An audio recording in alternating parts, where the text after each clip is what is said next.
देण्यासाठी उद्धवजींच्या मातोश्रीवर, बाळासाहेबांच्या मातोश्रीवर उद्धवजींची भेट घ्यायला राज ठाकरे गेले. प्रश्न असा विचारला जातोय की राज ठाकरेंनी त्यांचं नेतृत्व मान्य केलंय का? नाही, कसं आहे विलाजी, की तुम्ही जर 5 तारखेचा डोमचा मेळावा बघितला असेल तर तो महाराष्ट्रातील 12 कोटी मराठी माणसांच्या विरोधाचा होता. जे काही हिंदी लादण्याचा प्रयत्न चालू होता त्या निमित्ताने हे दोन भाऊ एकत्र येण्याच्या चर्चेला सुरुवात झाली होती. परंतु तेव्हाही राजसाहेबांनी सांगितलं होतं की ह्याच्यात कुठलाही झेंडा नसेल, परंतु हा मराठीचा अजेंडा असेल. आता तो विषय सगळ्यांना माहिती आहे. आणि जसं तुम्ही जर बघितलं असेल तर अनेक वर्षांनी आज सन्मान्य राजसाहेब ठाकरे जे सन्मान्य बाळासाहेबांच्या मातोश्रीवरती गेले आणि त्यांनी उद्धवजींना त्यांच्या वाढदिवसाचं अभिष्ट चिंतन केलं. ते कुटुंब एकत्र बसलं, जुन्या आठवणींचा उजाळा निघाला, गप्पा झाल्या, विनोद झाले आणि त्याच्यानंतर पुन्हा एकदा शुभेच्छा देऊन ते परत आले.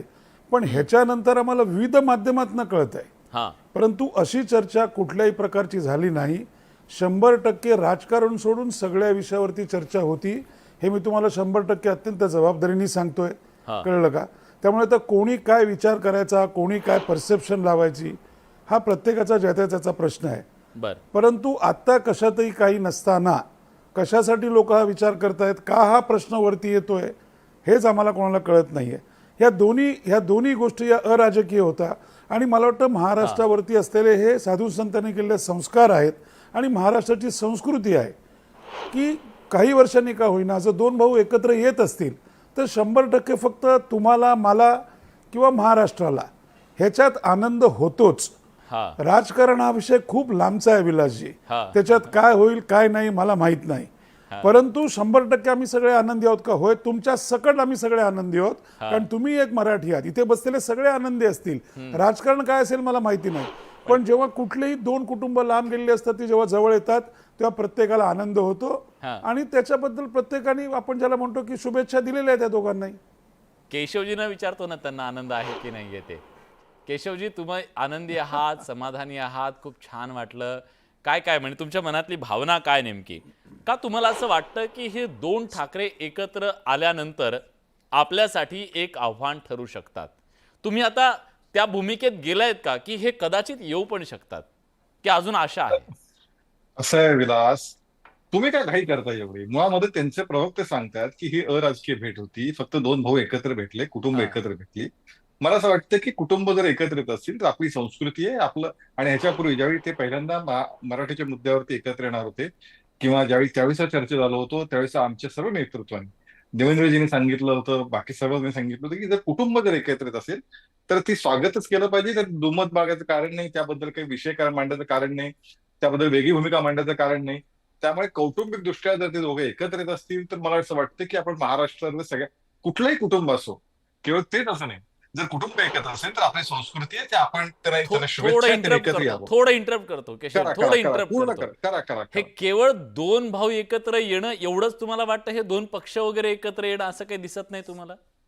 नाही, असं आहे की मुळामध्ये त्यांच्या पक्षाकडून अजून कशात काही नाही तर आपण कशाला सुतारून सुर गाठायचा. आता इथे अभ्यंकर म्हणतात की अशा प्रकारे कोणतीही चर्चा विषय नाही. आता जर अभ्यंकर हे अधिकृत प्रवक्ते नेते जर तेच ही भूमिका मांडतायत तर मी कशाला म्हणालो दोघं एकत्र येणार राजकीय दृष्ट्या युती करणार की नाही, मग त्याचं काय होणार ते तसा विषयाला त्यावेळी ती भूमिका नक्की मांडता येईल, त्याचं लॉजिक मांडता येईल, त्याचे मुद्दे मांडता येतील, काय होणार आहे ते सगळं मांडता येईल. पण मुळातच जर त्यांची तशी ते मांडायला तयार नाहीत तर मी कशाला त्याच्यामध्ये ते येणार की नाही बोलायला जाऊ? बरं, ठीक आहे. राजकारणामध्ये कुठलीही गोष्ट म्हणजे आता ते सगळे संस्कृती वगैरे अभ्यंकरजींनी सांगितलं सगळं, पण ती संस्कृती घडायला आणि ते सगळं व्हायला 13-13 वर्ष लागली, अनेक दशकं लागली. म्हणून आता ही राजकीय चर्चा होत राहणार. आता सगळेजण टेस्ट मॅच सारखं बहुतेक ते आपण अंदाज घेऊन सगळेजण खेळतायत. जयेश, मला तुम्हाला विचारायचं आहे, हे खरंच कौटुंबिक पातळीवरचं एकत्र येणं आहे की राजकीय मोर्चे बांधणी आहे? तुम्ही स्पष्टपणे सांगणार आहात की नाहीयेत कार्यकर्त्यांना तरी, की बाबा कंबर बांधून तयार राहा? म्यूट आहे. ते दोघं भाऊ आहेत. यापूर्वी सुद्धा जसं आता अभ्यंकर साहेबांनी सांगितलं, त्यांनी अत्यंत स्पष्ट शब्दात सांगितलं ते ह्यापूर्वी सुद्धा डोममध्ये भेटले होते, त्यानंतर सुद्धा भेटले. आपल्याला आठवत असेल की उद्धव साहेब ज्यावेळेस आजारी होते त्यावेळेस राज ठाकरेंनी स्वतः गाडी चालवत त्यांना दवाखान्यातून मातोश्रीपर्यंत आणलं होतं.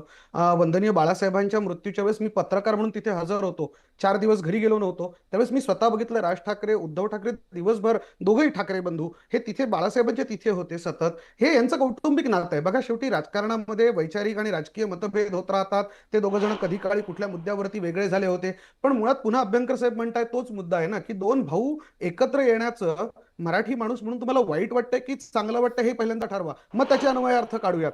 कारण की कुणाला वाईट वाटण्याचं काय कारण आहे?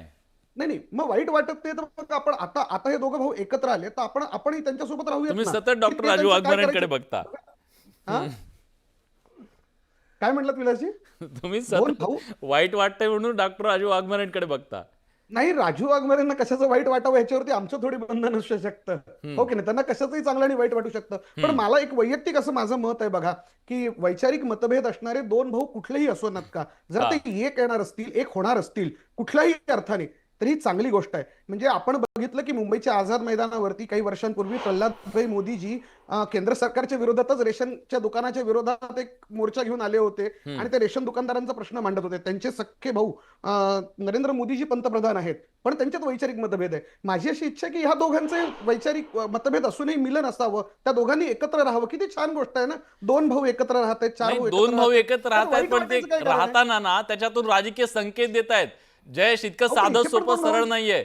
मी वाईट वाटण्याबद्दल बोललो. का वाईट वाटवले डॉक्टर राजू वाघमारेंना, जेव्हा ते असं म्हणतात की उद्धव ठाकरे शिवसेना पक्षप्रमुख?